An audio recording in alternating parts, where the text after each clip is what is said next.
صلی علی محمد وعلی محمد۔ اے ایمان والو، تقوی اختیار کرو اور اللہ تک پہنچنے کا وسیلہ تلاش کرو۔ تو یہاں سب مسلمانوں نے یہ کہا کہ اللہ کسی ایک جگہ پہ تو نہیں ہے کہ اس تک پہنچا جائے۔ وابتغوا الیہ الوسیلہ، الیہ یعنی اس کی طرف، اور یہ اشارہ ادھر ہوتا ہے کہ جہاں کوئی ایک جگہ پہ موجود ہو، اور خدا تو محدود نہیں ہے، وہ تو ہر جگہ پہ ہے۔ تو پھر یہاں ایک ہی نتیجہ سب نے نکالا، علماء نے، مفسرین نے، کہ یہاں پہ جو کہا جا رہا ہے کہ وابتغوا الیہ الوسیلہ، اس تک کا وسیلہ تلاش کرو کہ خدا تک کیسے پہنچنا ہے۔ خدا تو پہلے ہی شہرک سے زیادہ نزدیک ہے، خود فرماتا ہے نحن اقرب الیہ من حبل الورید، کہ ہم تو شہرک سے بھی نزدیک ہیں۔ تو پھر یہاں پہ مراد یہ ہے کہ خدا ہمارے نزدیک ہے لیکن ہم اس کی معرفت سے بہت دور ہیں۔ اللہ کی معرفت کے لیے وسیلہ تلاش کرو، اللہ کی معرفت کے لیے وسیلہ تلاش کرو، اور ایسا وسیلہ ہونا چاہیے کہ جو اللہ کی صحیح معرفت بھی کروائے۔ ایسا نہ ہو کہ جو اللہ کا اس طرح کا تعارف کروائے کہ آخرت میں خدا کرسی پہ بیٹھا ہوگا، کرسی اس کے وزن سے چرخ چرخ کر رہی ہوگی، پھر جہنم کی آگ جو کہے گی حل من مزید، تو پھر اللہ اپنی نعوذ باللہ ایک ٹانگ ڈالے گی۔ یہ ساری عقائد کتابوں میں موجود ہے، دوسرے مسلک کی جو کتابیں آپ دیکھیں کہ جہاں سے جس در سے انہوں نے توحید سیکھی ہے، اس در سے انہوں نے توحید اسی طرح کی سیکھی ہے۔ تو وسیلہ ایسا ہو جو اللہ کی صحیح معرفت بھی کروائے اور صحیح عبادت کرنا بھی سکھائے۔ تو اس لیے امام سجاد علیہ السلام نے یہ فرمایا،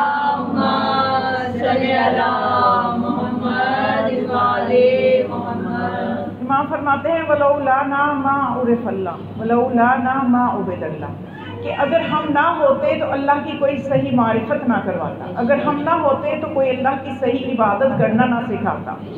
تو اس کا مطلب یہ وہ در ہے کہ ہمیں اس در سے سیکھنا ہے، اس در سے ہم نے توحید کو سمجھنا ہے، تو پھر ہی توحید سمجھ میں آئے گی۔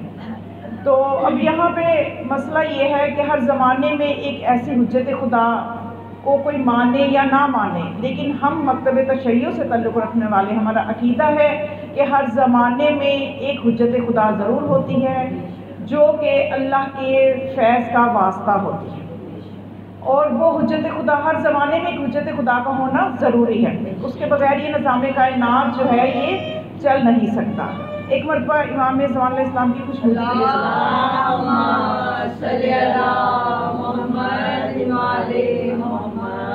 اور ہر زمانے میں ایک حجت خدا کے ہونے کی ضرورت پہ خود قرآن نے یہ فرمایا، یوم ندعو کل اناس بامام، کہ اس دن ہم ہر ایک قوم کو، ہر ایک بندے کو اس کے امام کے ساتھ اٹھائیں گے، اس کے امام کے ساتھ پکاریں گے۔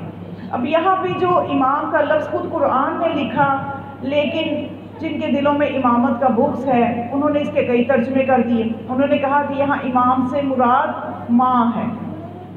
اچھا، حیرت کی بات یہ ہے کہ باپ نہیں کہا، باپ کہہ دیتے۔ اب یہ خود مقام فکر ہے کہ یہ باپ کے بجائے ماں پہ انحصار کیوں کرتے ہیں، مجھے زیادہ وضاحت کرنے کی ضرورت نہیں ہے، آپ خود سمجھدار ہیں۔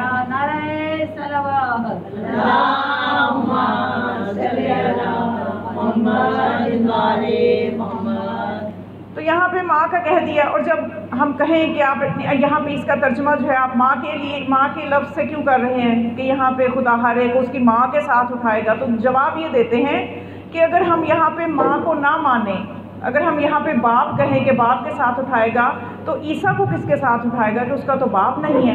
اچھا، عیسیٰ کو یہ بچا لیتے ہیں تو آدم اور حوا کیا کریں گے جن کے نہ ماں ہے نہ باپ ہے؟ تو ماننا پڑے گا کہ یہاں پہ امام سے مراد ایسی حجت خدا ہے جو اللہ کی طرف سے تمام لوگوں پر حجت ہے، وہ مراد ہے، ان کے ساتھ اٹھایا جائے گا۔ اور معصوم فرماتے ہیں کہ جو اپنی زندگی میں جس کو امام مانتا ہے وہ اسی کے ساتھ محشور ہوگا، حتیٰ کہ اگر کوئی کسی پتھر سے ولایت رکھتا ہے تو اس پتھر کے ساتھ محشور ہوگا۔ ایک مرتبہ مولا کائنات امیر المؤمنین علی بن ابی طالب علیہ السلام نے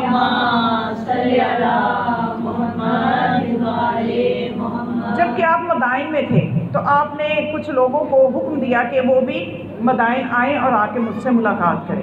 اب یہ لوگ جو ہے یہ کہتے ہیں 8 افراد یہاں مدینے سے چلے، اور یہ مدائن جب پہنچے تو راستے میں انہیں ایک ایسا مقام نظر آیا کہ وہاں انہوں نے چاہا کہ ہم تھوڑی سی سیر و تفریح کر لیں، اور یہ 8 لوگ تھے۔